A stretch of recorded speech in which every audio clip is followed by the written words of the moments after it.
용모가 빼어나고 아름다운 한 아이가 세상에 태어났습니다. 그는 아이요 가문의 요셉이라는 사람입니다. 그의 어머니는 순서상 두 번째 부인이었지만 그의 어머니는 남편의 사랑을 독차지하고 있었습니다. 그러나 그 여인의 한은 자식을 낳지 못하는 것이었습니다.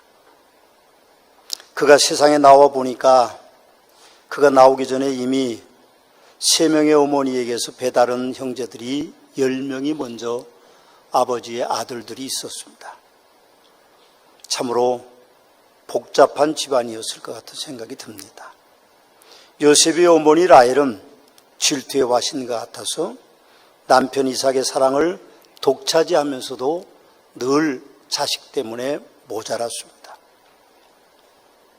그러나 그 여인은 요셉의 또 다른 동생인 베냐민을 낳다가 세상을 떠났습니다. 아마도 그 아버지 이삭은 아내에 대한 사랑이 컸기 때문인지 그 아들 요셉을 차색 옷을 입히면서 키웠습니다. 11명의 다른 자녀들과는 다르게 키웠다는 것이죠.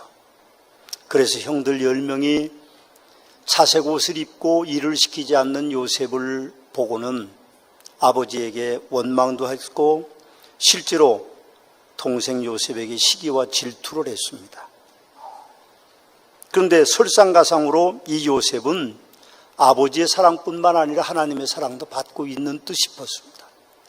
어느 날 17살 되었을 때에 이 요셉이라는 동생이 꿈을 꿨다고 하면서 형들에게 이야기했습니다. 들에서 곡식단을 묻는데 내 단이 일어서고 11명의 다른 곡식단들이 나를 향하여서 절하더이다. 그렇게 자기 꾼 꿈을 이야기합니다. 형들의 생각엔 어이가 없는 거죠. 동생에게 자기들이 모두 엎드려 절하는 그런 상황이 벌어질 것을 상상해 보면 좋아할 형들은 없었죠. 그리고 또 며칠이 지났을 때에 또 꿈을 꿨다고 이제 밥상머리에서 아침에 이야기를 하는데 해와 달과 11별이 내게 절하더이다 하는 꿈을 꿨다고 이야기합니다. 아마도 형들의 화와 시기가 창궐하는 계기가 됐을 것이라고 생각합니다. 어느 날 10명의 형들이 도단에 가서 목양을 하는데 이제 아버지가 궁금하니까 요셉을 보냅니다. 신기하게도 그날따라서 요셉을 보내는데 종들을 동행하지 않고 혼자 보내는 겁니다. 요셉이 물어물어 도단을 찾아갑니다. 그리고 이제 형들을 만나죠. 형들은 요셉이 오는 광경을 보면서 꿈꾸는 자가 왔다 그렇게 이야기합니다. 되게 동생을 보면 반가워해야 되는데 시기와 질투와 분노가 있는 표현을 하는 거죠. 그러면서 동생을 잡아서 죽이기로 작정합니다. 그러나 큰형 루벤은 우리가 동생을 죽이지는 말자 그렇게 말하고는 구덩이 속에 깊은 구덩이 속에 동생을 던져 넣습니다. 그리고 루벤은 잠깐 자리를 비우는 사이에 미디안 상인들이 애굽으로 내려가면서 이제 그들을 만납니다. 그때 유다라고 하는 다른 형이 동생에게 피를 묻힐까 봐 우리가 차라리 저 미디안 상인들에게 팔자 흥정을 하니까 미디안 상인들이 은 50을 줬습니다.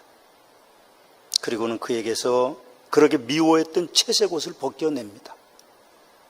요셉은 팔려갔고 형들은 채색 옷을 벗기고 그리고 그 옷에 양의 피를 묻히면서 아버지께 돌아와서 아버지 이것이 동생의 옷이 맞느냐 그렇게 묻습니다.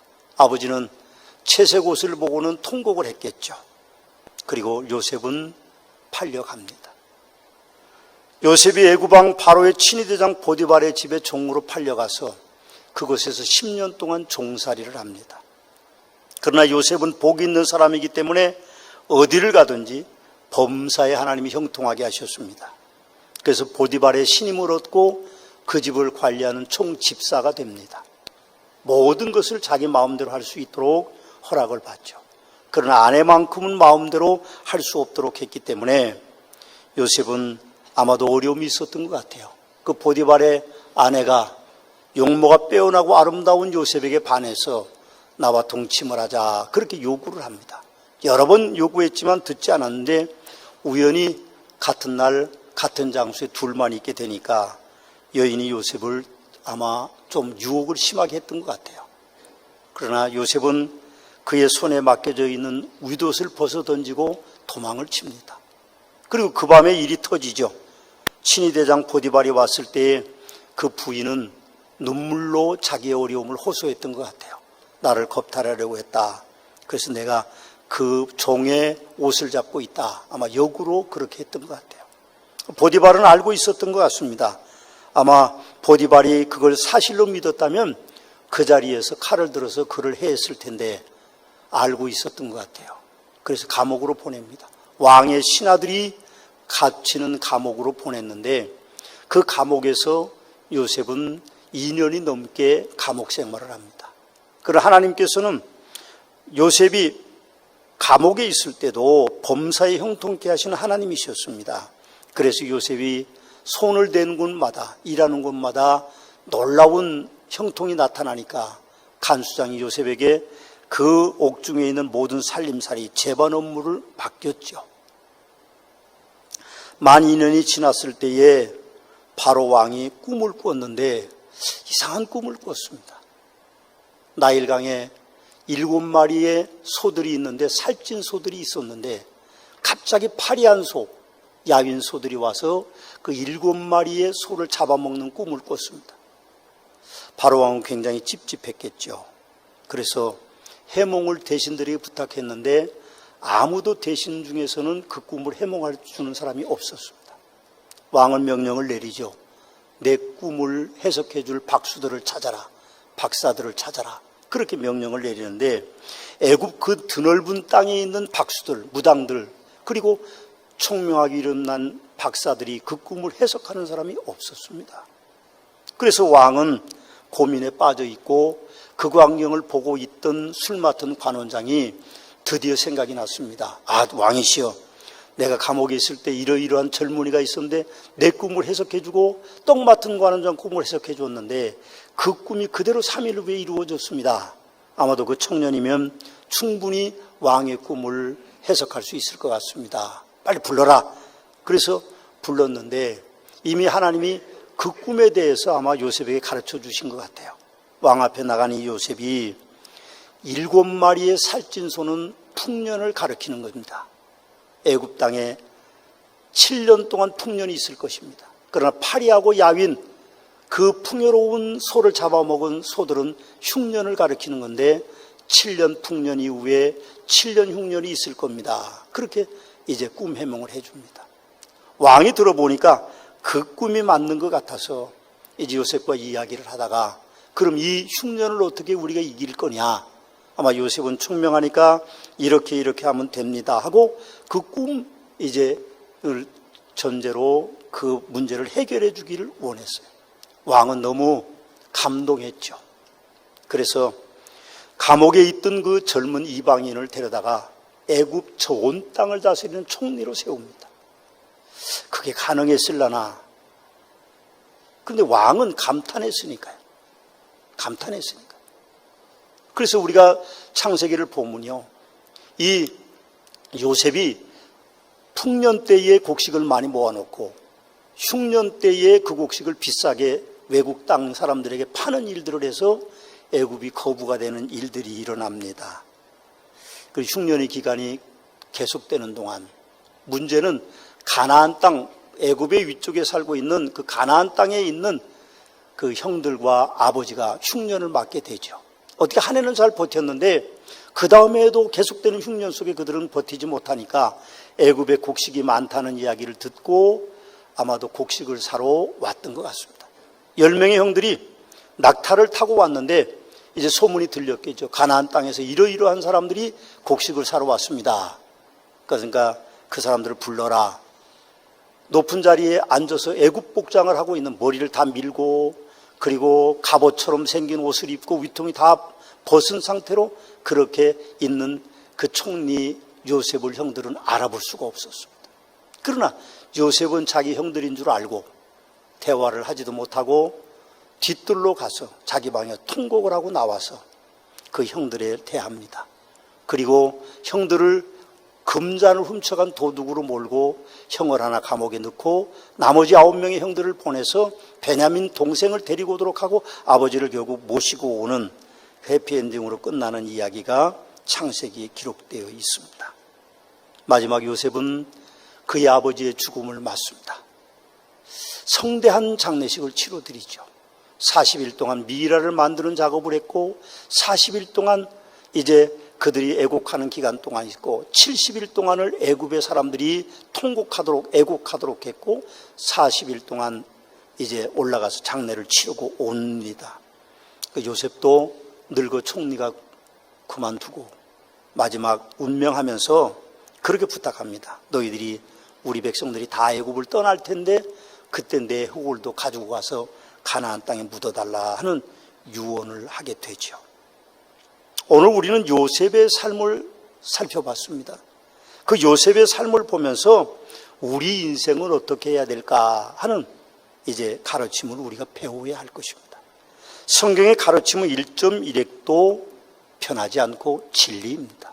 그래서 디모데후서 3장 16절 말씀은 모든 성경은 하나님의 감동으로 된 것으로서 교훈과 책망과 바르게 함과 의로 교육하기에 유익하다고 말씀했기 때문에 우리가 요셉의 생애 창세기 37장부터 50장까지 기록되어 있는 요셉의 생애를 우리가 보면서 요셉에게서 배울 건 몇 가지가 있습니다. 그 첫 번째는 우리가 부모의 중요성을 깨달아야 된다는 것입니다.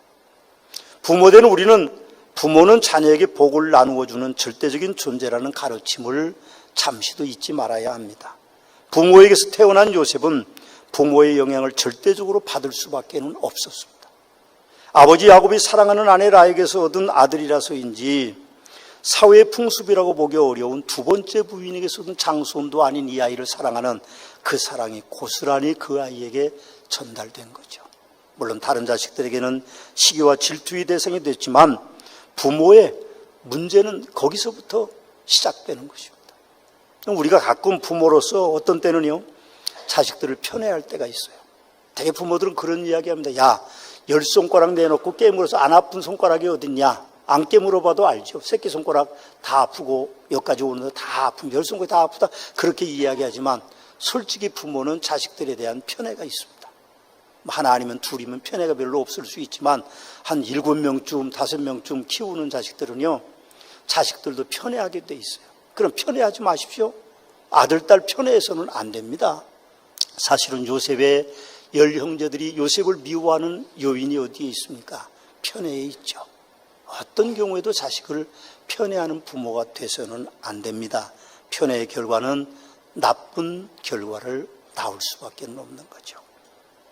우리가 또 부모를 소중하게 여길 줄 알아야 됩니다.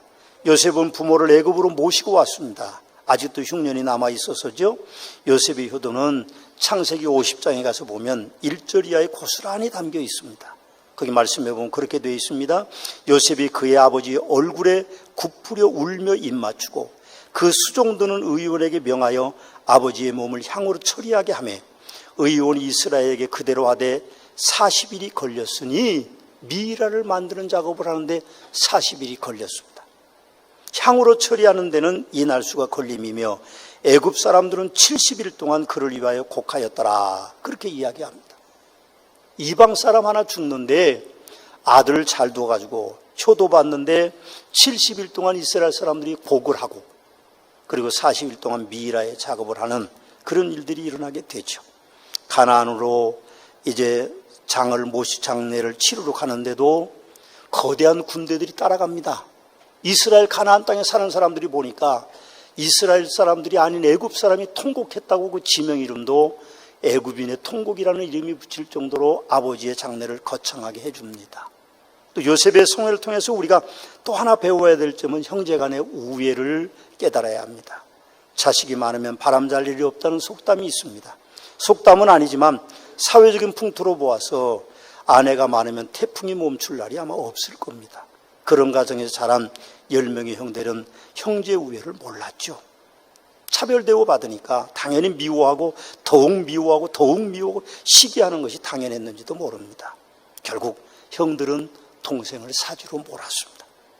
다시는 보고 싶지 않기 때문에 상인들에게 은 20 겨우 그거 받고 동생을 팔아먹어 버렸고, 그리고 동생만을 사랑하는 아버지를 동생의 옷을 찢어서 피를 묻혀서 죽은 것으로 그렇게 만들어버리고 말았습니다. 그리고 동생만을 사랑하는 아버지를 이제 아마 원망하고 살았겠죠. 그 후 13년이 지난 이후에 형들은 동생을 만납니다. 근데 신기하게도 동생을 몰라보죠. 물론 복장이 다르죠. 복장이 다릅니다. 애굽 사람하고 이스라엘 사람들은 달라요. 애굽 사람들은 머리를 다 밀고, 그리고 끈으로 상체를 대충 묶고, 그리고 아랫도리는 군인 복장을 하고, 그러니까 알 길이 없죠. 더구나 애굽 말씨를 쓰니까 몰라봤을 것이다, 그렇게 생각합니다만 저는 그렇게 생각하지 않습니다. 어떻게 형제를 몰라봅니까? 13년이 지나도. 그러나 동생 요셉은 형들과는 다르게 형제간의 우애를 안고 있었습니다. 물론 요셉도 종으로 팔려가서 힘들게 사는 처음에는 형들을 원망했겠죠. 그리고 13년을 지났으니까요. 그러나 그는 형들을 잊어본 적이 없을 것입니다. 아마 제가 생각엔 그런 생각이 듭니다. 자신을 죽이려는 9명의 형들보다는 루벤이라고는 장형이 그를 죽이지 않도록 한 것을 기억했을 것이고, 그리고 구덩이에서 형이 없을 때 죽이려고 했던 그런 일들을 이제 행하지 않도록 유다라고 하는 형이 자기를 은 20에 팔아먹도록 하는 것들을 그는 아마 기억하고 있었던 것입니다. 여러분, 우리가 형제간의 우애가 있어야 됩니다. 나쁜 추억만 있는 건 아니잖아요. 형제간에 살면서 좋은 추억들이 많습니다. 우리 형제는 5인데 어렸을 때 좀 먹을 게 풍족하지는 않았습니다. 우리 손주들은 뭐 부자라고 말하는데 꼭 그런 것 같지는 않고, 어쨌든 먹는 게 늘 5명의 형제들 간의 어떤 전쟁터와 같았습니다. 그래서 점심 때도 저녁 때도 많은 음식이 없고 맛있는 음식이 없기 때문에 어려움이 많았죠. 그러나 좋은 추억들도 형제지간에는 많습니다. 근데 우리는 성장해 가면서 참 인간은 나쁩니다. 좋은 추억은 기억하지 않고 나쁜 추억만을 기억하는 인간의 본성이 있어요. 부부싸움 할 때 보십시오. 잘해줬던 건 하나도 안 나오고 안 해줬던 것만 나와요. 그럼 생각해보면 인간은 누구나 자기중심적인 사고를 가지고 있지만 우리 믿는 사람들은 좀 생각을 달리 해야만 됩니다. 요셉이 그랬죠. 형들과는 다르게 형제의 우애를 가지고 그 형들의 자손들까지 내가 잘 키우겠다고 약속합니다. 하나님을 믿는 우리 성도들은 형제의 우애를 소중하게 여길 줄 알아야 합니다. 명절에만 만나는 형제자매가 돼서는 안 되죠. 그래서 형제자매 우애를 유지하는 가장 좋은 방법은 온 가문이 한 교회를 섬기는 겁니다. 매주일 만나고 예배 시간 만나고 일마다 때마다 만나면 이웃사촌보다 더 좋은 게 형제입니다. 근데 대부분 그렇지 않는 것이 현실이기 때문에 어려움이 있습니다. 그래서 자식들도 멀리 보내지 말고 조금 직업이 시원찮더라도 같은 대전 시내에 살고, 그리고 자주 교회에서 예배 드릴 때 만나고 또 후손들도 예배 드릴 때 만나면 얼마나 좋겠어요. 사람이 살면서 당하는 환난과 고생은 누구에게나 피할 수 없이 오는 겁니다. 어쩔 수 없이 오죠. 그런데 그 고난이 큰 것 같이 느껴져 그 환난 속에서 우리가 참 애통하고 억울하고 슬프고 인생을 그만둘 것 같은 느낌이 들 때도 있지만 세월이 지나놓고 보면 우리가 더 단단해지는 것입니다. 여러분, 고난의 보자기에 쌓인 축복이 있습니다. 여러분, 고난의 보자기에 쌓여있는 축복도 열지 않으면 그 속에 있는 게 몰라요. 그래서 우리가 고난을 당해도 그 고난 보자기 안에 쌓여있는 축복은 때가 돼서 열릴 때 우리가 아는 겁니다. 아, 그래서 하나님이 이렇게 나에게 어려움을 주셨구나, 그런 생각이 듭니다. 우리가 고난당하지 않고는 절대로 인생의 성공이라는 것이 없습니다. 요셉이 그냥 채색옷만 입고 살았다면 어떻게 요셉이 애굽의 총리와 같은 위대한 사람이 될 수 있겠습니까? 형들에게 배신당하고 10년 동안 보디발의 집에서 종노릇하고 집사노릇하고 3년 동안 감옥에서 그 험한 사람들을 다루는 방법들을 배우는 그 고난이 있었기 때문에 30살이 됐을 때 애굽의 총리가 되고 충분히 그 큰 나라를 운영해 나갈 수 있는 능력이 그에게 있었던 거죠. 채색옷만 입고 그가 그렇게 그냥 총리가 됐다면 아마 훌륭한 총리가 될 수는 없었을 것입니다. 여러분, 우리는 비전을 안고 꿈을 안고 고난과 환난을 통과하는 성도들이 되어야만 됩니다. 그래서 아이여 가문의 요셉과 같은 그 혈통을 이어가는 축복이 여러분들 가문 외에도 여러분 외에도 함께 계시기를 주님의 이름으로 축원합니다. 또 하나는 우리는 요셉을 통해서 애국애족을 배워야 합니다. 히브리서전 요셉을 소개하면서 믿음으로 요셉은 임종시에 이스라엘 자손들이 떠날 것을 말하고 자기 뼈를 위하여 명하였다, 그렇게 이야기합니다. 여러분, 대한민국의 근대 역사를 보면 기독교인들이 애국애족의 삶을 살았습니다. 사실은 기독교인들을 빼놓고는 우리나라의 근대의 역사를 말하기는 어렵습니다.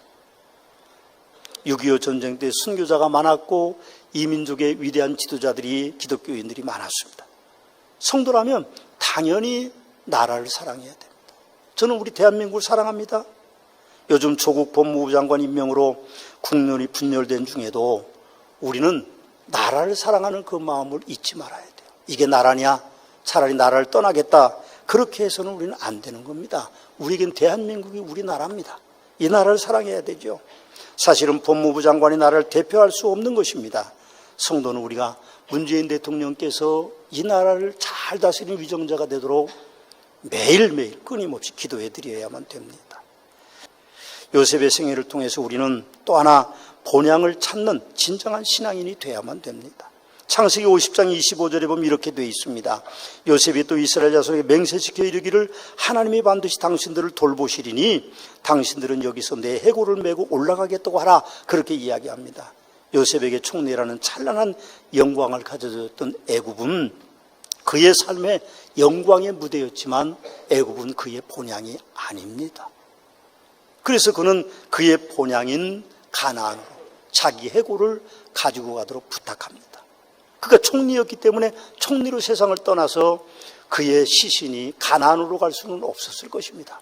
그러나 그 백성들이 애굽을 탈출할 때는 분명히 애굽의 해골을 가지고 숨겨서 가나안으로 갔다고 성경은 그렇게 이야기하고 있습니다. 사랑하는 성도 여러분, 성도된 우리의 본향은 이 땅이 아닙니다. 천국입니다. 이 땅이 영원히 살 것처럼 착각하시고 자기중심적으로 사지 마시고 형제의 우애를 지키지 못하고 부모를 거역하며 살지 마시고 돈만을 위해서 살아서는 안 됩니다. 우리의 본향은 이곳이 아닙니다. 언젠가 이곳을 떠나면 우리가 천국에서 눈 떠서 하나님의 영광의 그 나라에서 주님과 함께 천사들과 함께 주님을 찬양하는 복된 성도로 사시기를 주님의 이름으로 축원합니다.